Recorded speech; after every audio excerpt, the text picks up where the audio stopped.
So, thank you for joining me for Start with Occupancy virtual workshop. I've done a little bit of this already on Facebook a few weeks ago. I wanted to do this again, and I'm going to do it probably a few more times until it is 100% to my liking. I have to always remember that is not always about perfection, but hey, we're going to make this thing work. I am going to have this recorded. And while it's recorded right now in its raw form, it's going to be edited and recorded also with utilizing slides. So there'll be the next go around, I'll have slides on here.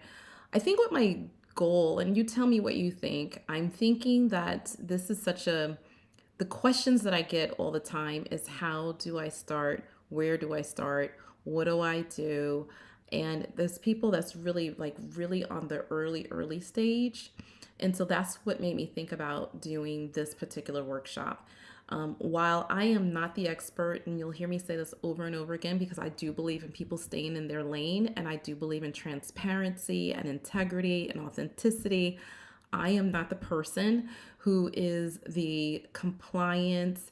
How do you get licensed? How do you get funding?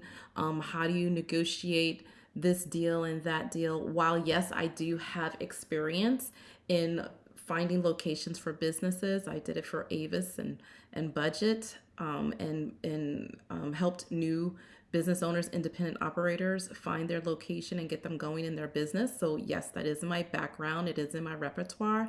While I have experience in negotiations and finding real estate deals because I did real estate investing for many years, all different types from lease options to assignment of the contracts to all sorts of real estate is so flexible. You can do so much with it. It is like the world's your oyster, figure it out.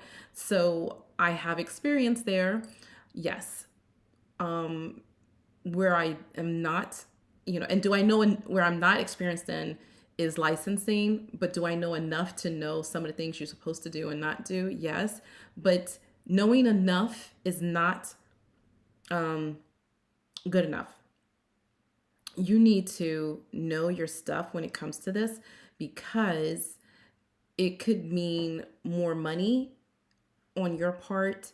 It could mean that you don't get licensed. There's so many things. I would never feel comfortable giving you advice on that. I'm sorry. I had chips before I started, so go figure.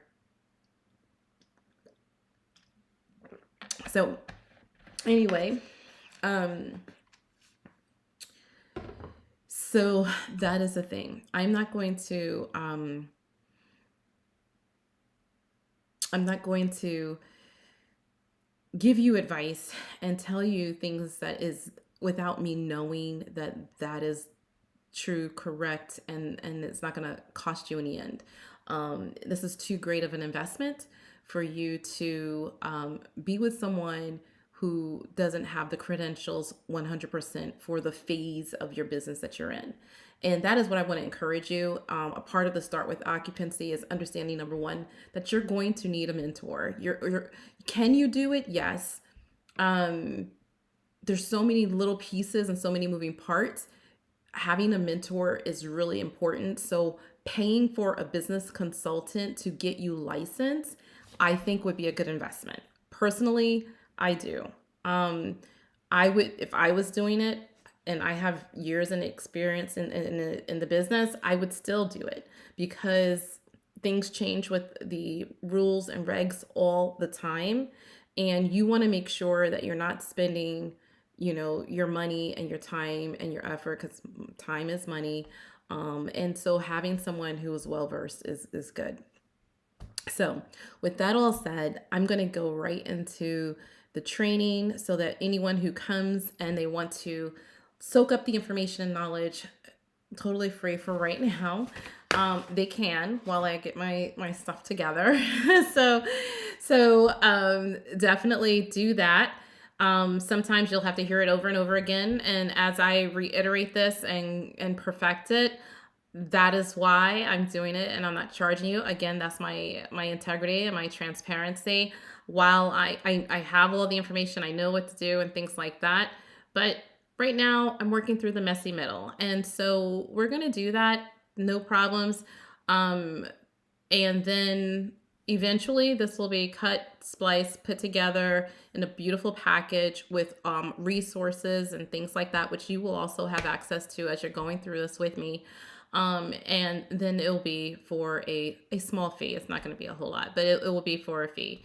And that is to answer the most pressing questions that everybody seems to have. There's so many people getting into this. It's really baffling a little bit to me. I understand the need. I want more people to get into it because we have a huge need in it. What I see is a lot of people getting into it. Um, you can never question someone's heart or their motives, but you listen to the fruits of their hearts with their mouth, the things that they say.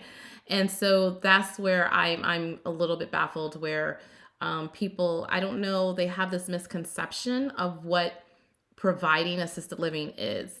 And so I think one of the things that we should do in the Start with Occupancy is let's talk about what assisted living or residential care homes, what it is, number one, and all the different types that you could have.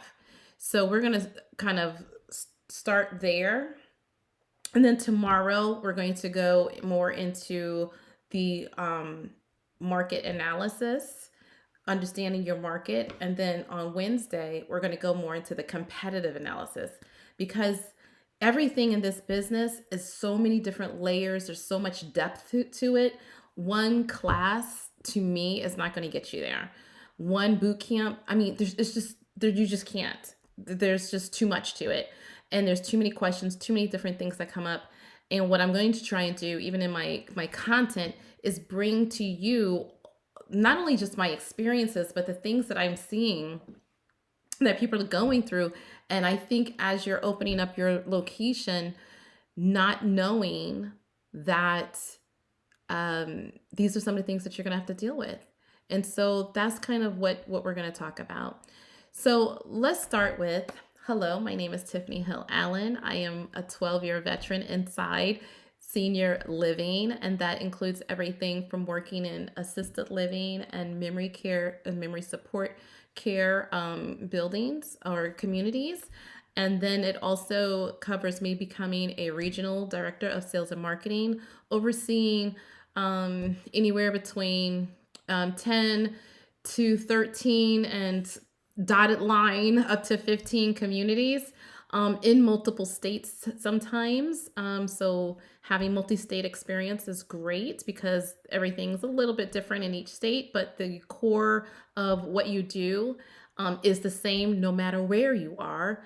And so that is what I've done. I have overseen communities with as little as 26 units to as much, I think my biggest one was 180 units. And so having, about 1,200 units within my portfolio. I think my largest portfolio, I think, was about 12 to 1,300 units that I oversaw. So that is who I am. Love what I do. Found my passion and my calling working with the aging adults and their families who were in crisis. It is something that is, I found that there's such a huge need for education and information. My only regret in doing this is that I didn't start doing this portion of it, meaning getting out there to families sooner through social media. But when you're working in it, it sucks up your time. You're constantly on the go. You're constantly working. You probably have no time to you don't have any time to eat, go to the bathroom, or anything else. So that is what my life has been like for the last 12 years. And so, except for my bi-year and COVID. But what we're going to talk about today is what is senior living and what you're offering. In different places, you have personal care homes, you have residential care facility, I think it's RCFE. You have assisted livings, you have independent living, you have all these different variations and forms. One of the things my wish list in the United States is that we can just come to one name all across every state of the different levels, and just make that one so there's not confusion in the market, because what something is in one state and what they're able to do is completely different in another state, which causes a lot of confusion for people, for families, right? We don't make this easy for families and for the loved ones of the aging adult who's having to go through this. So, where one sister will get information in the state of Florida and what needs to happen, another sister who lives in Colorado, and a brother who lives in Minnesota, it's all different depending on where you live. And that goes for also the financial portion of it, meaning the Medicaid, how Medicaid is managed. Medicare is federal, kind of goes across everywhere. Medicare is Medicare. But Medicaid is very different by state. So, again, confusion in the market. We do not make this easy for families, the government, or the industry. So, I feel for every single one of the family caregivers. We call that the non-paid caregivers in the industry. And your staff that you will have in your community are called the paid caregivers, right? And you're the paid caregiver. So we don't make it easy for them. And we surely don't make it easy for the new person coming in or the person who's running their community in any state that I've ever seen. There's just a lot of bureaucracy. Let me just go back to what assisted living, and let me go back to where we are. So there's different levels of care for the aging adult, and that's something that you should know. Senior living is typically a community environment for aging adults. People back in the day would call things retirement homes, and I still hear that word being thrown around, and there is no one type of retirement home. Back in the day, a retirement home typically meant a nursing home. That is what a retirement home was back in the day, because that's what was only offered. And then about 40 years ago, this new thing called assisted living came to play. And so you have levels of retirement home. So I think retirement home is too broad of a name unless you're just talking about any place where older people live together. And even then, that's still very, very broad. So that's the word I wish we would all eradicate out of our vocabulary. Retirement homes. I can't stand that. Because what does that consist of? I don't understand what that is. So senior living is maybe what they're talking about, but it's very broad. So let's go through that. So you have senior housing, which is different than senior living. Senior housing, I think about people who are in apartments that are maybe income adjusted to their Social Security, amount. I think of active aging adult communities or apartments and things like that. Anything that's 55 and older. At that age, they don't want to be called seniors, so they're active aging adults is what they are. And so that's more like a senior housing model, right? They are they're all independent, but it's a little bit different than what I would consider senior living. Because senior living typically involves a community of people where some type of services are being offered, whether it's independent living, where those services are usually at least one meal a day, could be two, sometimes it's three, depending on the community and the company. Independent living consists of typically laundry services, typically housekeeping services, typically think about happy hour and a lot of fun and activities and trips and museums and things like that.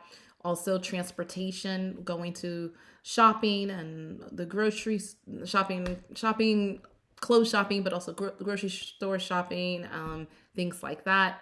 Um, that is more independent living. They're independent, but they still can do what they want. They still may have their own car. They're still kind of like going, but they have those services that are for them.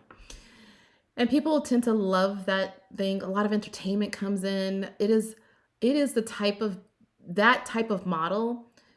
There's not a need, it's a want for the aging adult. It is where they want to not have to cook anymore. They want to not have to do the upkeep of the house. The house is too big.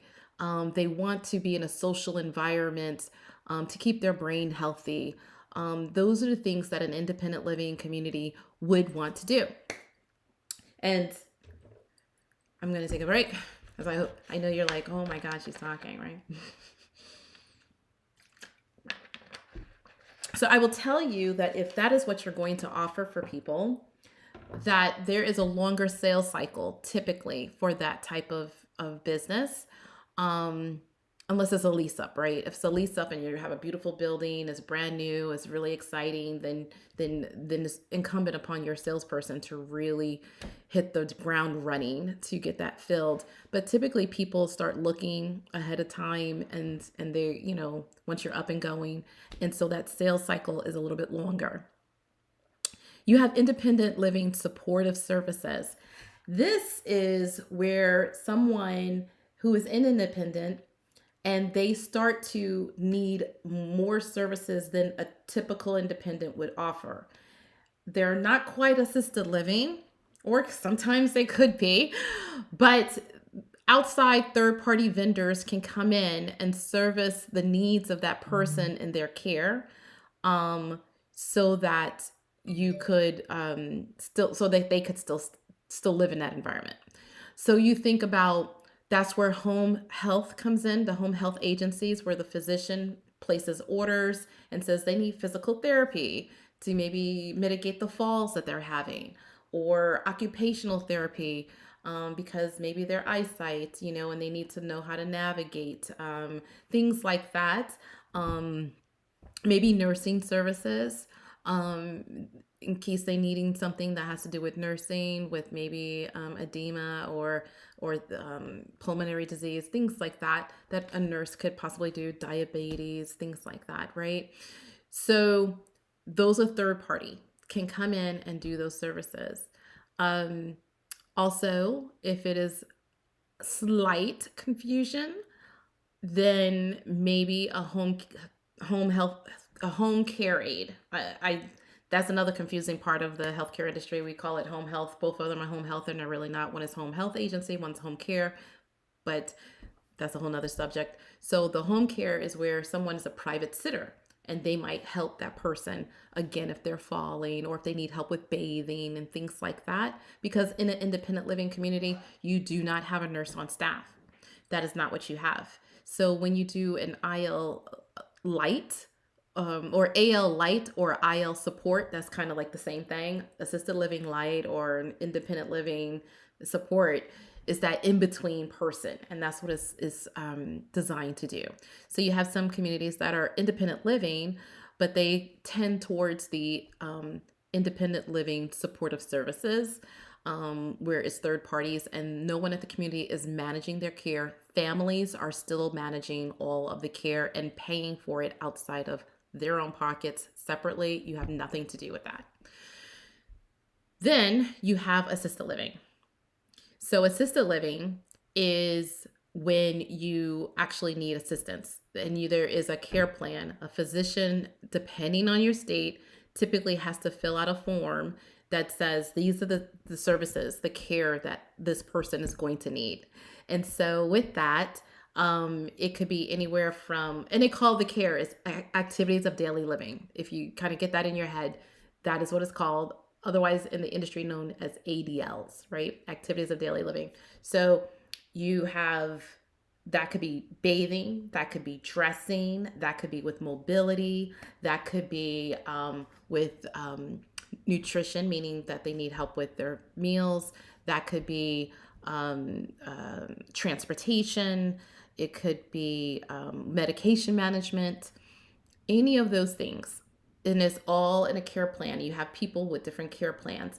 And as you're starting with your occupancy, knowing what you can and is willing to do as a business owner and what you're not willing to do is really important, because when you're doing your pricing, you want to account for how much care and how much time someone is going to need from you and your staff, and you want to build that accordingly.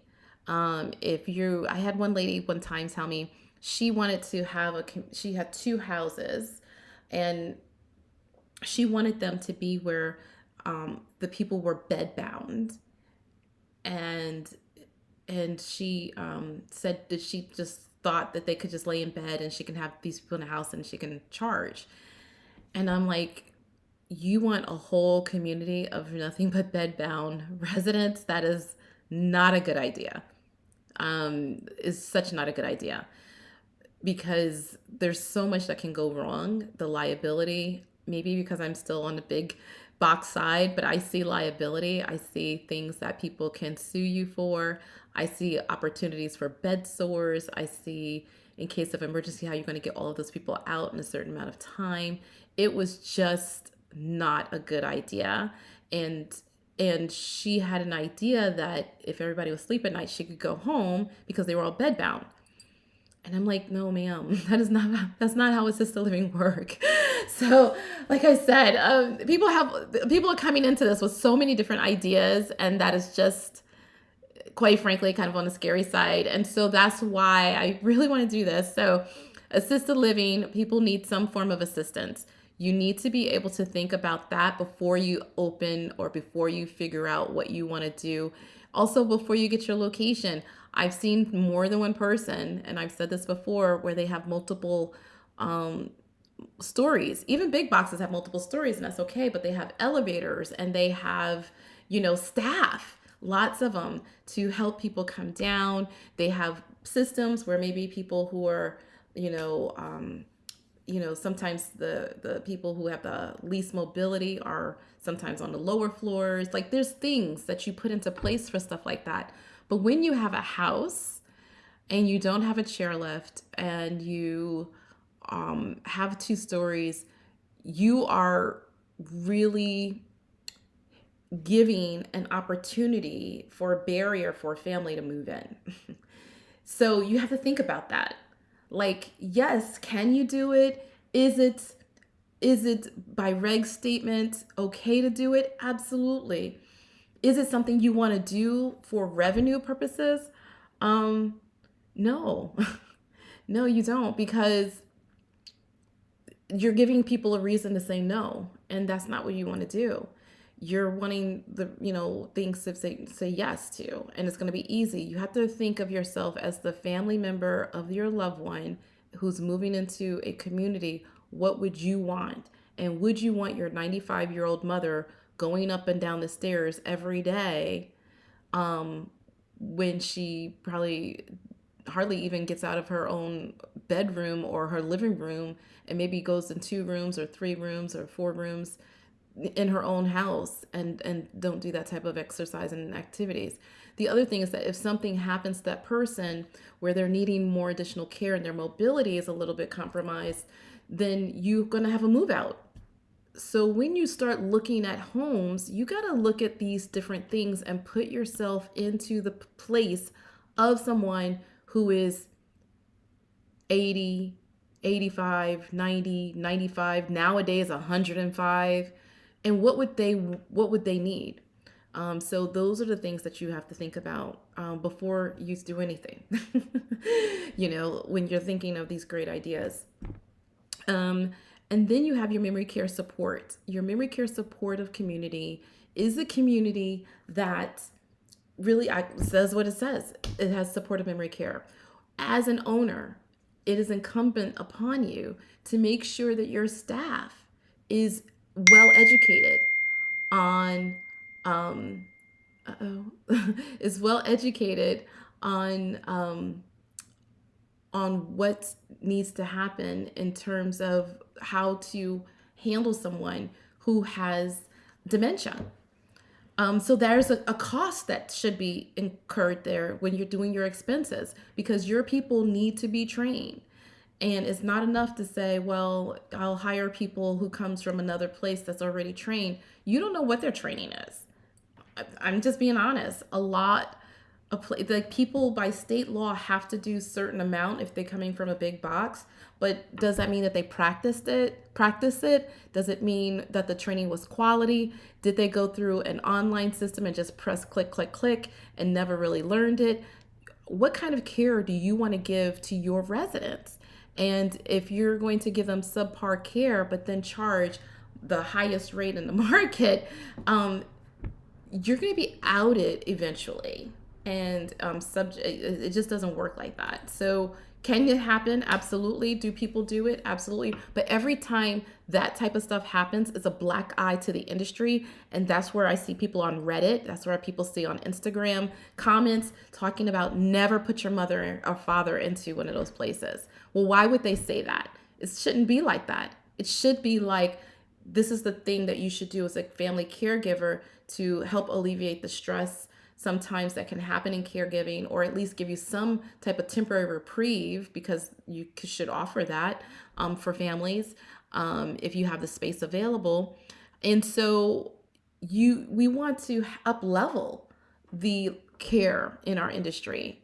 Otherwise, we're going to continue having these horrible black eyes and bad reputation image in people's heads. So memory care is about joining their journey. It's about having security. How many times have we seen where someone has eloped? I don't know in your state, but in our state, we have something called the Silver Alert. And that is always going off in Florida. There's always somebody missing in Florida. And a Silver Alert is when there is an aging adult who is missing from their family or from their community. And if you have a community and you're servicing and have people who have cognitive challenges with dementia, you need to make sure that you have the safety systems in place, because you're putting yourself at risk. And that's where I see people like, oh, I'm opening up 20 assisted livings, or oh, I'm trying to flip 5 houses, and they're so cavalier, not understanding. Like, I would rather, if you just want to do that and make money, make them into like community daycare centers and do that, and have multiple kids paying $600 a month, in a room. That will probably be more than one resident, right?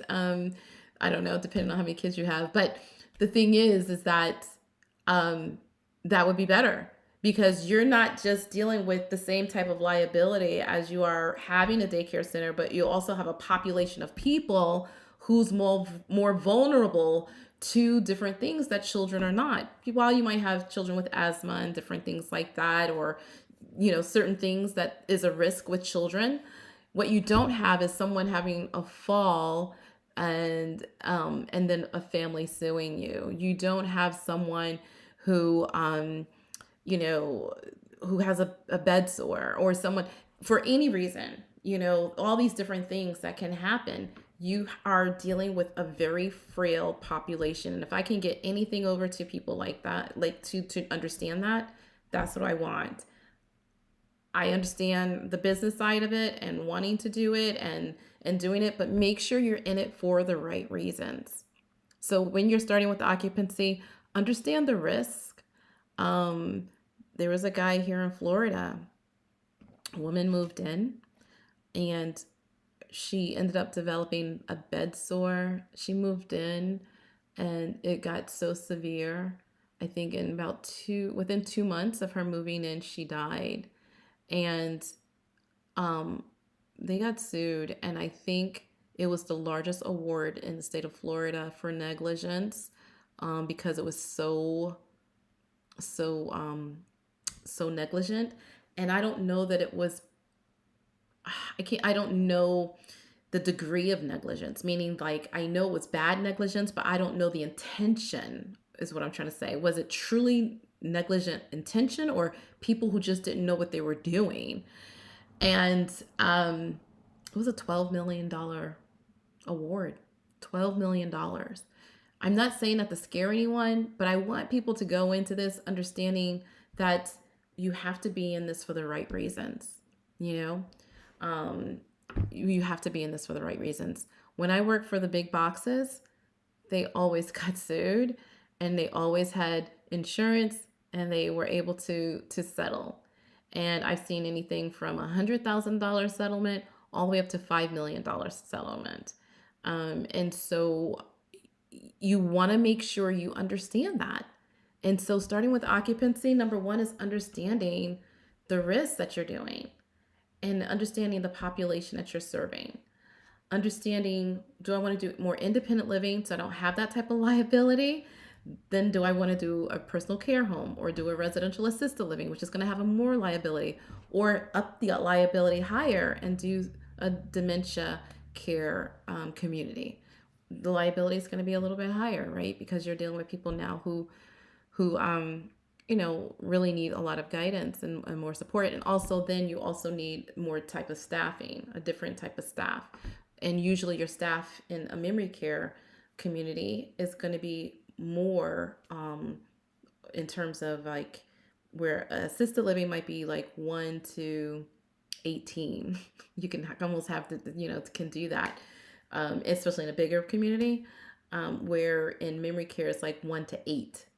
So now if you have a community that's a little bit larger, you're going to have more staff to deal with people who have dementia because they just have more needs, and it's okay.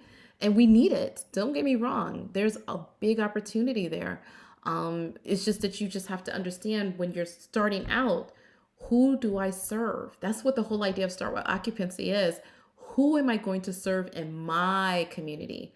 I need to start with occupancy and who's living there in mind before I go out and get that community, that building, or before I do this. Am I going to serve people who need affordability, the middle market people, or am I going luxury and going up to 7,000 or 8,000 a month? And if I'm going to do that, then what am I going to offer that no one else is going to offer? We'll go into the market and competitive analysis, or collaborative research is what I like to call it now, to see what that looks like. But those are the things. It's like when you sit down and you say, I want to do this, who do you have in mind that you're serving? Are you serving veterans? Are you only serving women? Are you serving people who have more, leaning on the cognitive, side, like dementia? Are you going to serve, only men? Are you going to serve the marginalized communities? Are you going to, serve people in certain income bracket? Are you going to utilize third-party providers like Medicaid?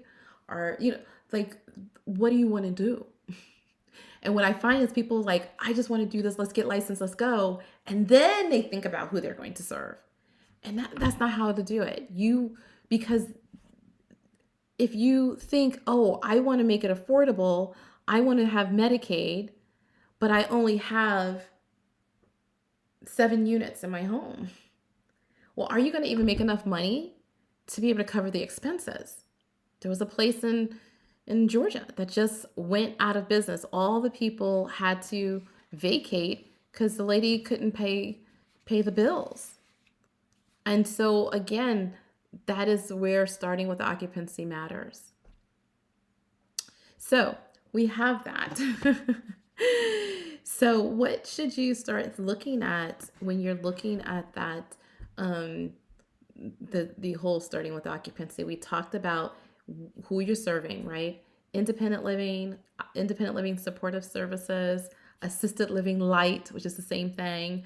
You have your memory care supportive services. And I also want to talk about, you have personal care homes, and in every state is different. In our state, you have to live inside the home, or someone has to live inside the home with the residents for it to be considered a personal care home. You have assisted living, which then is, I think is 5 or more. It might be 6 or more, but it's either 5 or 6 or more, at least in this state, is then licensed assisted living, where you don't have to live there. And then, of course, you have everything up from there.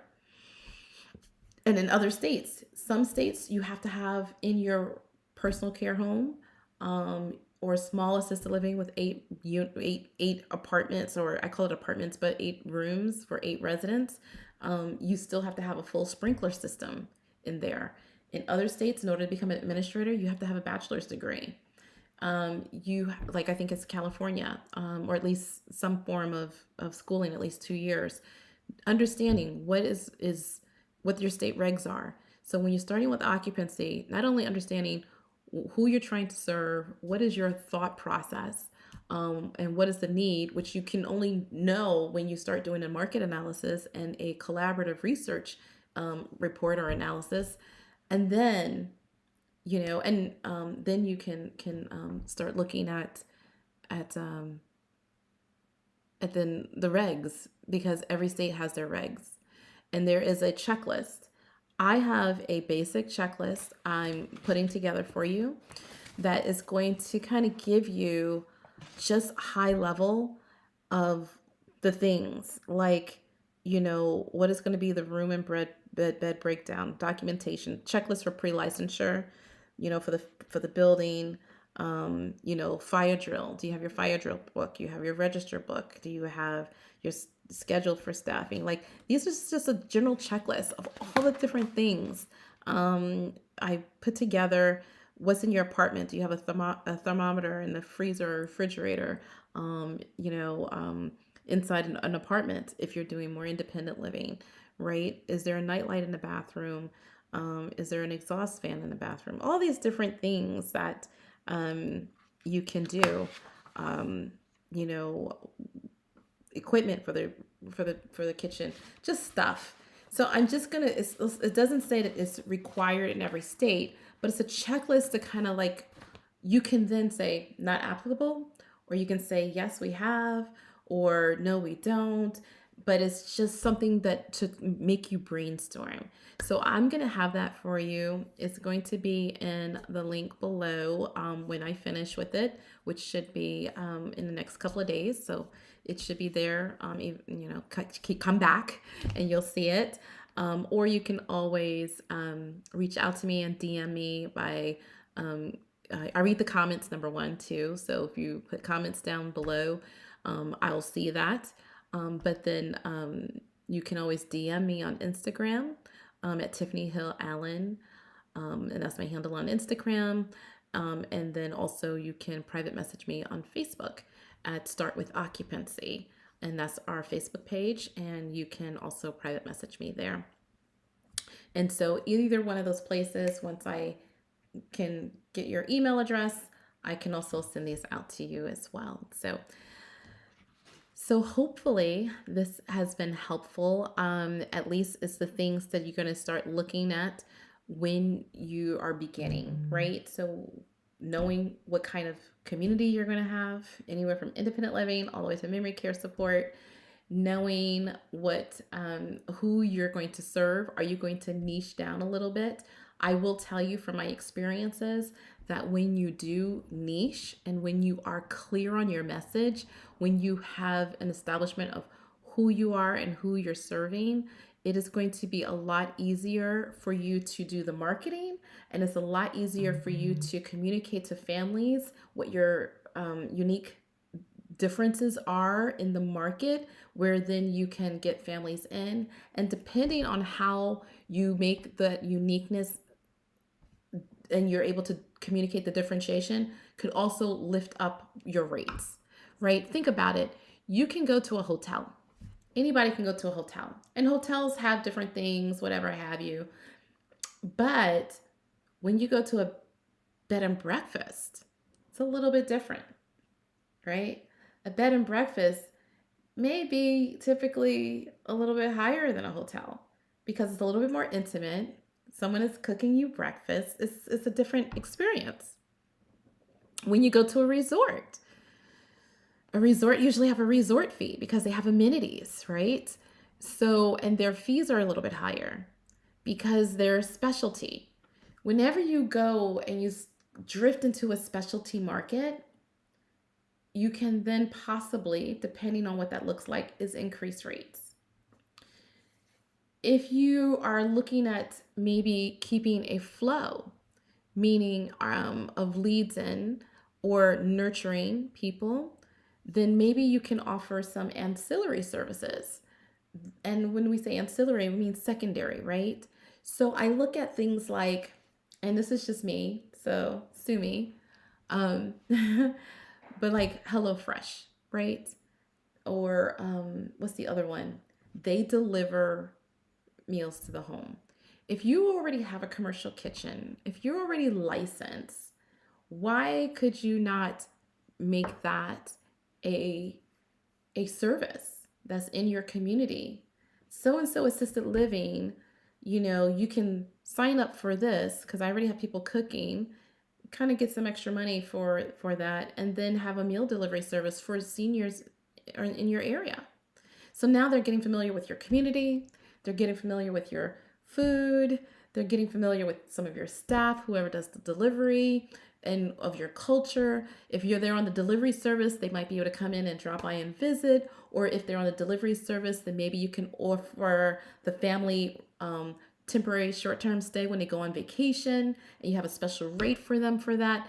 You can be so creative in this. And what I find is that a lot of people in this industry who've been in it for so long are not creative on how they can really partner and help families through this journey.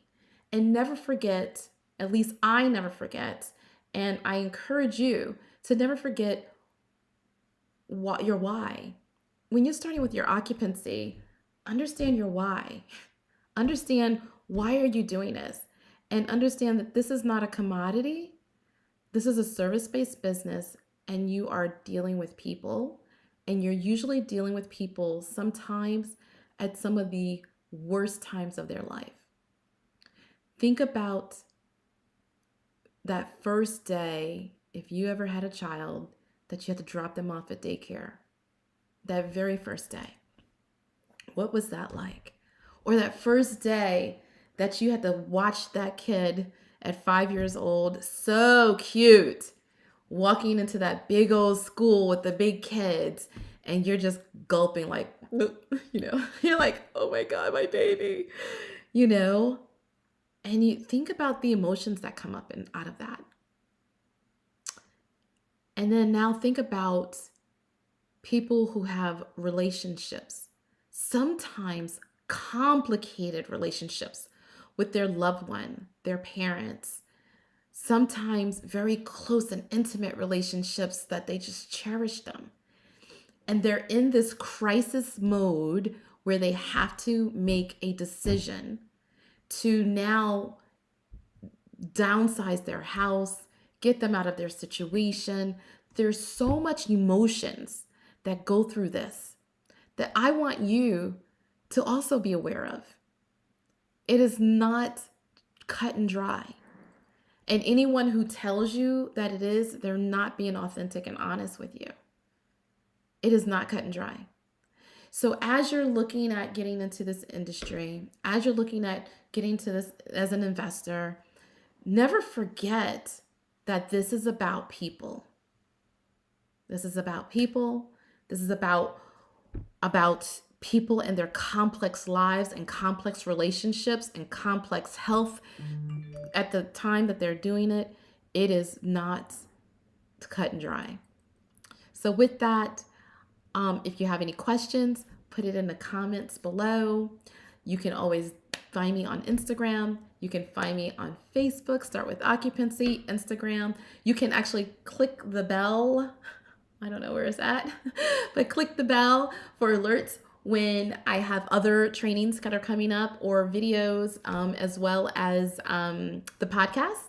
So if you're on this channel, you're going to get all of it, so that this can be just a hub, a resource library for you. I'm so excited. I probably, no lie, have probably 10 years of of content to send out to you guys. It's just a lot. So in 12 years, I would never deem myself expert, but you just know and you go through so much and you learn so much about this whole industry, but then also about people. And like I said, it's not a straightforward path. It's kind of like a maze. So Follow me. Let me help you how I can. Like I said, you find me on Instagram. I said that already, I know, and Facebook, but I was thinking about this LinkedIn. You can also find me on LinkedIn. So LinkedIn is my name, Tiffany Hill Allen. And thank you so much for spending time with me.